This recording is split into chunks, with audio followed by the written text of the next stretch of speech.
Buenas tardes. Witam Was serdecznie z Hiszpanii. Dzisiaj słonecznej Hiszpanii, ale ostatnie dni były po prostu mało hiszpańskie. W całej Europie piękna wiosna, wysokie temperatury, piękne słońce, w Alpach cudowne warunki narciarskie, a tutaj padał śnieg, wiał wiatr. Ale dzisiaj w ostatnim dniu mam możliwość dla Was nagrania tego wyjątkowego, czy inaczej, tego filmu z wyjątkowego miejsca, ponieważ jestem w ośrodku narciarskim, który w Europie jest położony najdalej na południe. Za mną potężny radioteleskop, charakterystyczne miejsce, jeżeli chodzi o ośrodek narciarski Sierra Nevada. To tutaj bada się otchłanie kosmosu. Zapraszam na ten odcinek, który nagrywam dosłownie mając, nie wiem, 2-3 godziny pięknej pogody, bo na popołudnie zapowiadają już kolejne opady śniegu. Tak, w Hiszpanii non-stop pada. Kiedy u nas brakuje śniegu, to tutaj Sierra Nevada codziennie jest więcej i więcej śniegu. Zapraszam do oglądania. Zapraszam do Hiszpanii.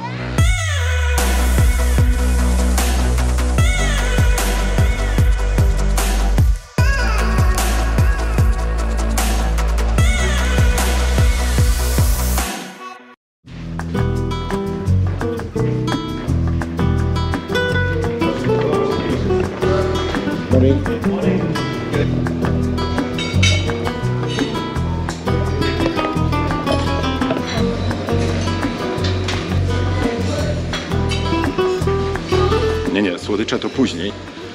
Na razie herbatka, coś pożywnego, bo trzeba się zbierać szybko na stok, bo w końcu coś widać. Po tylu dniach, kiedy spadał śnieg, wiał wiatr.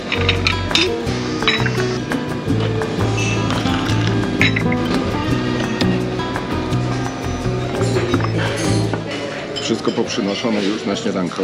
Dzisiaj tempo równe. Każdego dnia miałem dużo czasu, żeby delektować się specjałami podawanymi tutaj w hotelu Emilia. Bo muszę Wam powiedzieć, że hotel ma rewelacyjną kuchnię. Naprawdę super. Jesteśmy w Hiszpanii i to widać, to czuć. Są ryby, owoce morza, owoce pyszne, pyszne. Codziennie, na śniadanie, na kolację. Naprawdę rewelacja. Jak już rozmawiamy o wyjazdach na narty, to zapraszam na stronę internetową partnera moich wyjazdów, biura podróży No Limits by Itaka. Pod adresem itaka.pl znajdziecie ofertę wyjazdów m.in. do Sierra Nevady. Zapraszam. Jeżeli będziecie się wybierać do Sierra Nevada,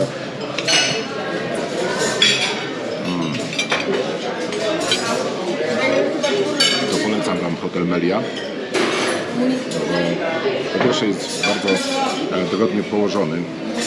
Stąd do jednej z dwóch gondol jest, nie wiem, 100 metrów.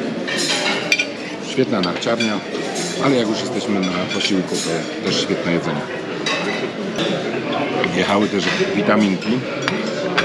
Trzeba korzystać z owoców, które tu są naprawdę wyjątkowe, słodziutkie, dobre. I za chwilę ruszam na stok. Patrząc za okno, pogoda jest taka średnia. I szkoda by było, będąc tutaj, nie zrobić chociaż krótkiego odcinka, żeby przybliżyć Wam narty w ośrodku położonym najbardziej na południu Europy. Tak przynajmniej wszędzie piszą, we wszystkich materiałach, że bardziej położonego na południe nie ma. Jako ośrodka narciarskiego. Bo jeździć na nartach się oczywiście na siłę by wydało. Już przebrany, pędzę szybko. Jeszcze skipas muszę kupić. Skipas kupuję nie w kasie, tylko w automacie. W hotelu. Zaraz Wam powiem, ile kosztuje na jeden dzień. No i oczywiście ile kosztuje, gdybyście przyjechali tutaj na tydzień. 67 euro. Tyle kosztuje skipas na jeden dzień, kupowany w danym dniu. Bo gdybym go kupował 2-3 dni wcześniej, to był tańszy, kosztował 50 parę euro.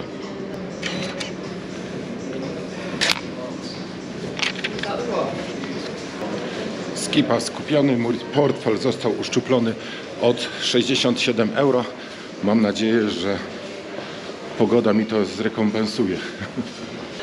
I teraz biegnę do narciarni i wystarczy tylko zejść tymi schodami i już będę przy szafkach z moimi nartami.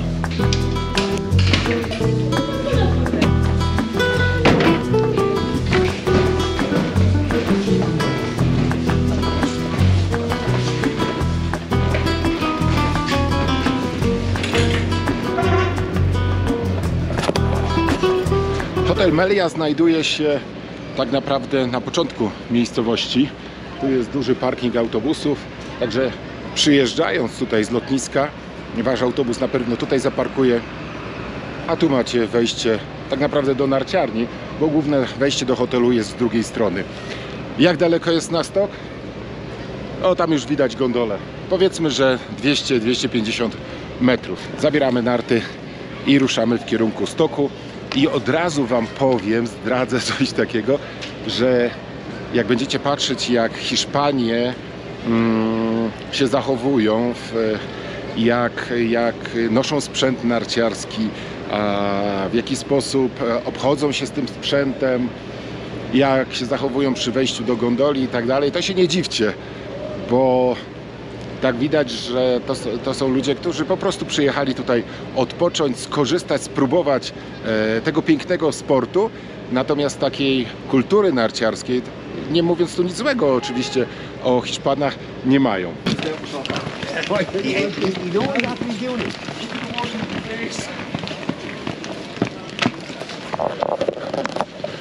No właśnie.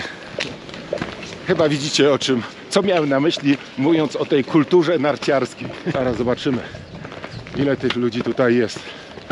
Kanapa chodzi. To jest taka fajna kanapa, która przywozi chętnych na narty z hoteli, które są położone na tutejszych stokach, na tutejszych zboczach.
No proszę, jak się ładnie zrobiło. Warunki rewelacyjne, to już widzę. Sztruksik na trasach. Dlaczegoż? Ponieważ w nocy sypał śnieg, więc widzę, że na trasach jest super lekki mrozik i pogoda nawet dopisuje. Cieszę się, bo mam według prognoz austriackich, żeby było śmieszniej, myślę, że mam gdzieś koło 4 godzin, żeby przygotować dla was ten materiał. Więc od razu ruszam na stok i zrobimy... Co zrobimy? Myślę, że pojadę najpierw w dół, bo jest świetna trasa w dół, natomiast ona później będzie oblegana przez wszystkich początkujących, bo jest dla nich po prostu rewelacyjna. Szeroka, bez żadnych czy bardziej stromych odcinków, rewelacyjna. Myślę, że teraz się będzie fajnie jechało. Wsiądę w drugą gondolę, podjadę tam wyżej, wyciągnę się pewnie gdzieś tym krzesłem do góry i pojadę koło tej wielkiej anteny.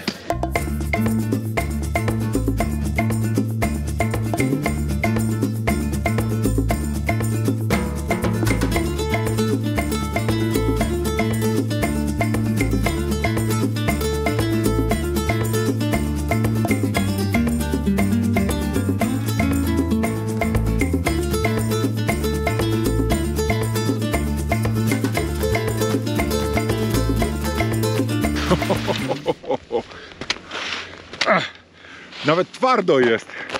No powiem wam, że tu jest ogień. Tu jest petardinio. No 9 na 10. Jeszcze troszeczkę brakuje do tej 10. Ja oczywiście jak japoński turysta co chwilę muszę się zatrzymać i pstryknąć zdjęcie, żeby mieć do tekstów, do galerii na mojej stronie internetowej skionline.pl, gdzie serdecznie was zapraszam. Na Instagram i na Facebooka, tam też was zapraszam. No jest rewelacyjnie. Powiem wam, rewelacyjnie. Co by tutaj nie gadać. Dzisiejszy dzień na razie rekompensuje mi te straty, a przede wszystkim no żal by mi było, że siedziałem tutaj tydzień i tak naprawdę niewiele z tego by wynikło. A teraz mogę wam pokazać, jak wygląda Sierra Nevada. To prawie w pełnej krasie, bo tutaj na przykład jest za mną stok slalomowy, na którym były rozgrywane konkurencje mistrzostw świata, które odbyły się tutaj w Sierra Nevada. Tak, bo tutaj odbyły się mistrzostwa świata w narciarstwie alpejskim, w snowboardzie, we freestylu. Także Sierra Nevada zapisała się na kartach zawodów najwyższej rangi.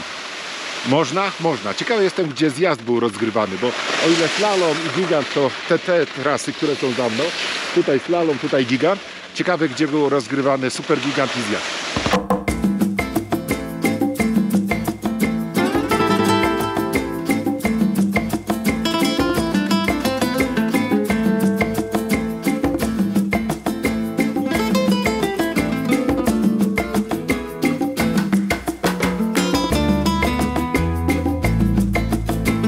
Udaję się do tej gondoli, którą wyjeżdżałem poprzednio, nie tej, która jest po mojej lewej stronie, ponieważ widzę, że tam jakieś takie 3 wielkie grupy dzieciaków przyszły i będą wyjeżdżać z tamtej strony i liczę, że tu będzie pusto w tym momencie.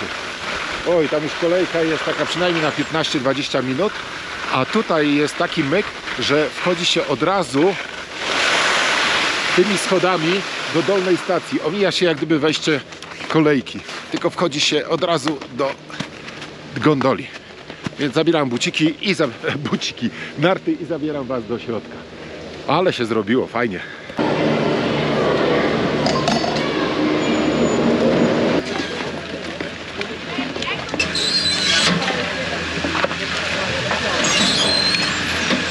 Miejsce, w którym aktualnie się znajduję, z przepięknym widokiem na radioteleskop i obserwatorium z mojej prawej strony, to tereny narciarskie,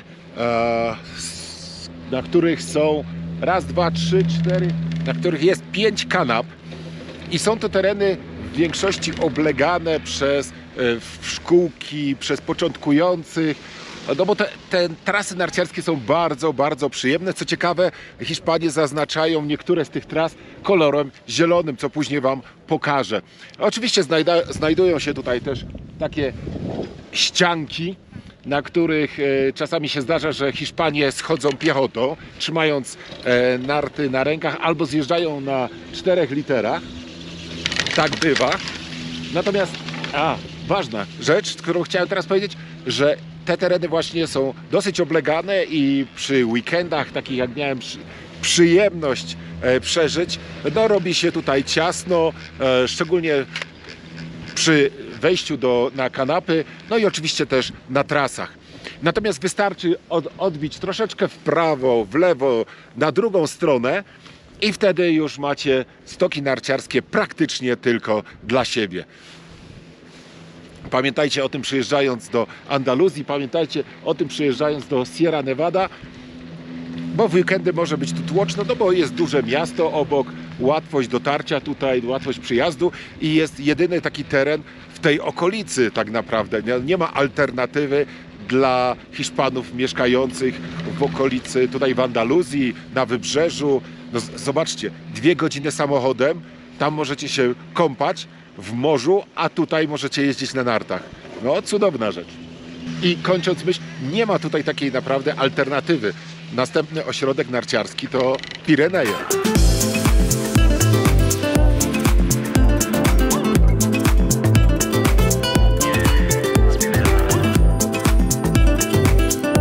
Tutaj małe wyjaśnienie. Tak wyglądają oznaczenia tras i jak weźmiecie mapkę, to próżno szukać tam oznaczenia S, na przykład Z6. Wszędzie są nazwy tras narciarskich, więc dla nas będzie ciężko gdzieś się umówić i znaleźć taką trasę, no bo cyferki szybciutko znajdziemy na trasie, ale taką nazwę jakąś tam Tubo del Valletta, no to będzie ciężko znaleźć. Ja udaję się teraz na prawą stronę, jeżeli chodzi o mapę. Jeżeli będę mówił prawa, lewa strona, to z reguły będę się odwoływał do mapy, aby dojechać do Orczyka i wyjechać chyba na najwyższy punkt, do jakiego w ogóle można się dostać. A co tu mamy? Freeride? Tu jest jakiś przejazd, ale jest napisane, że zamknięte. Tutaj jest niewyratrakowane. Tu jest czerwona trasa, solidna, fajna. Tam z góry. No i niestety widzę, że ratraki chyba tego nie przejechały, a przynajmniej inaczej. Nawet jak przejechały, to ilość śniegu sprawia, że delikatny freeride tu będzie. Hiszpanie się niektórzy tutaj zapędzają, no ale walki o życie, jak widzicie, nie ma. Ja postaram się uciec do tego Orczyka, wyjechać wyżej, a już jestem na ponad 3000 metrów, bo musicie wiedzieć, że tu się jeździ od 2000 do 3200, czyli tak jak na większości lodowców w Austrii. Więc jest to naprawdę wysoka góra, a najwyższy szczyt Półwyspu Iberyjskiego znajduje się tutaj w pobliżu i ma 3400 z groszem metrów.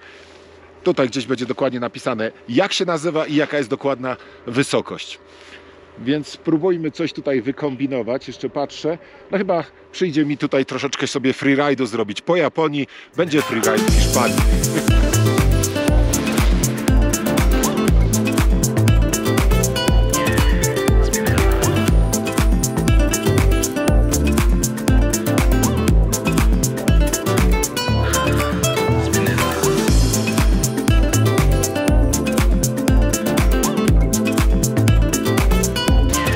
Wyjechałem już Orczykiem na jedno z najwyższych miejsc, do jakiego można dojechać. Jeszcze jest jedno i spróbuję do niego dojechać, ale pierwsze muszę odszukać w tej lekkiej mgle, na razie lekkiej, kanapę Laguna. O, już ją widzę. Jeszcze raz, bo prąd mi się skończył w kamerze. Muszę odszukać kanapę Laguna. Przed chwilą ją widziałem, więc azymut jest, bo się zrobiło mgliście. Właśnie. I tu już się złapałem. Dobrze, Jacku, dobrze myślisz i myślę, że część z Was też mi złapała. 3304 i 3340 pewnie będzie, a na Pitstalu jest 3400, czyli Pitstal jest wyższy. Ale i tak jest to jedno, tutaj się wyjeżdża w gruncie rzeczy wyżej niż na reszcie, na pozostałych lodowcach austriackich. Więc no, solidna góra, solidny szczyt, na którym możemy jeździć. Kanapa działa, więc teraz spokojnie poszukuję trasy, ponieważ mam taki malutki freeride. Schowałem na chwilę kamerę do plecaka, żeby zjechać swobodnie w tej mgle, a zobaczcie, co tu się porobiło. Zobaczcie, jakie tereny narciarskie, jaką trasę mam wyłącznie dla siebie. Nie ma nikogo. Parę osób tutaj jechało, stok wyratrakowany, na tym jest paręnaście centymetrów świeżego śniegu. Nie jest on taki puszek, jest troszkę ciężkawy, ale jest obłędnie. Rewelacyjne tereny dla zaawansowanych. Naprawdę rewelacyjne.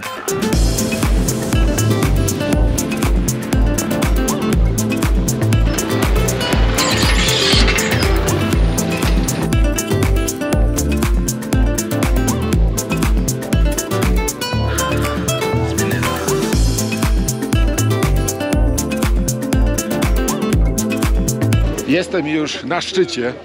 Coś mi tu nie pasuje, bo tu jest napisane 3300 metrów, czyli teoretycznie niżej od Orczyka, a ewidentnie przy Orczyku było widać, że ludzie stąd zjeżdżają. I taka ciekawostka, jest tutaj Aquila trasa, która ma ponad 6 km długości, stąd na dół do hoteli, do miejscowości, więc sporo. Podejdźmy tu gdzieś do mapy, trasa zamknięta. Tu jeszcze są fajne trasy, ale pozamykane niestety. W ogóle świetny ten Laguna de las Yuges czy Uges, nie wiem jak to się wymawia po hiszpańsku, bo hiszpański jest specyficzny. No, świetne tereny narciarskie. A Hiszpanię, tutaj widziałem, instruktorzy wpadli tutaj na ten puszek i robili sobie sesję zdjęciową. No bo jak tu się nie cieszyć z takich warunków. To uciekam. O, jaka pogoda się zrobiła. Mam swoje 5 minut. Narty w chmurach.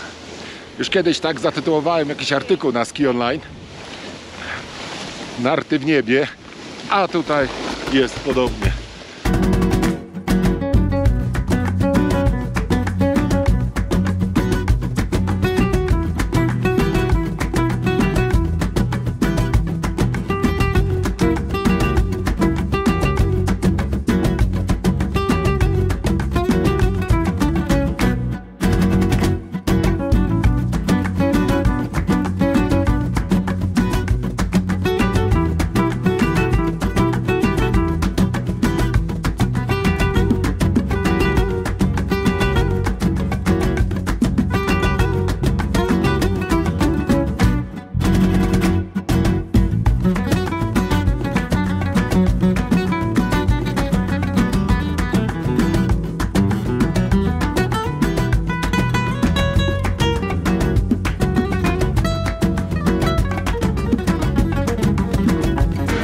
Wiecie co? Oj, zostałbym tutaj na tej lagunie, ale trzeba zrobić materiał z reszty ośrodka. No zrobiło się po prostu bajkowo. Bajkowo. Wow.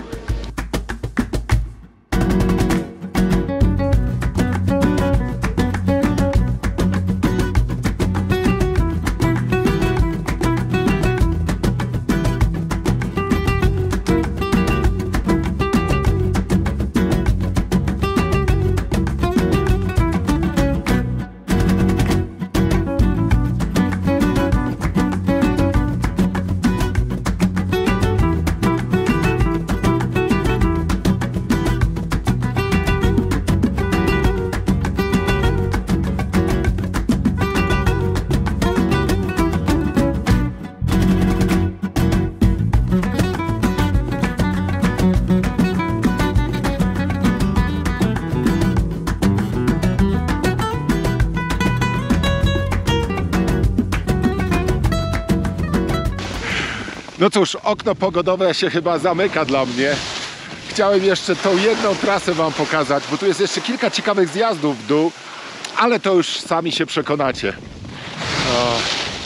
Może jeszcze gdzieś zrobi się chwila przerwy, taka dziura w tych chmurach, że jeszcze coś będzie widać, bo tu jest bardzo ciekawa trasa z przepięknym widokiem przy 4-osobowym krześle, czy przy 6, którą będę musiał w tej mgle znaleźć. Niestety, pogoda w tym dniu miała inne plany. Dlatego mój narciarski dzień i pobyt w ośrodku narciarskim Sierra Nevada dobiegł końca.